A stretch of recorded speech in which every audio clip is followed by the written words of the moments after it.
എറണാകുളം വൈപ്പിൻ വളവ് ബീച്ചിൽ കടലിൽ കുളിക്കാനിറങ്ങിയ 2 വിദേശ വിദ്യാർത്ഥികളെ കാണാതായി. യമൻ പൗരന്മാരായ ജുബ്രാൻ അബ്ദുൽ സലാം എന്നിവരെയാണ് കാണാതായത്. കോയമ്പത്തൂരിൽ നിന്ന് 7-അംഗ സംഘത്തിൽ ഉൾപ്പെട്ടവരാണ് ഇരുവരും. കോസ്റ്റൽ പോലീസിന്റെയും ഫയർഫോഴ്സിന്റെയും നേതൃത്വത്തിൽ തിരച്ചിൽ പുരോഗമിക്കുകയാണ്. കിരൺ കുമാർ ചേരുന്നു. കിരൺ, ലഭ്യമാകുന്ന ഏറ്റവും പുതിയ വിവരങ്ങൾ.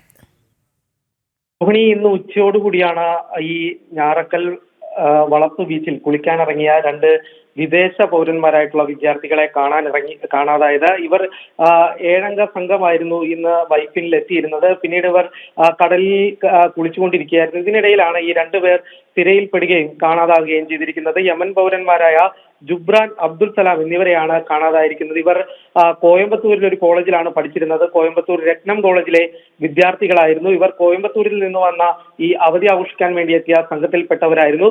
ഇവരെ തിരയിൽപ്പെട്ടതിനെ തുടർന്ന് കൂടെ ഉണ്ടായിരുന്ന ആളുകളാണ് പിന്നീട് നാട്ടുകാരെ വിവരം അറിയിച്ചത്. നാട്ടുകാരെ അറിയിച്ചതിനെ തുടർന്ന് ഇപ്പോൾ പോലീസും ഒപ്പം തന്നെ ഫയർഫോഴ്സും എത്തി ഈ സ്ഥലത്ത് പരിശോധന നടത്തിക്കൊണ്ടിരിക്കുകയാണ്.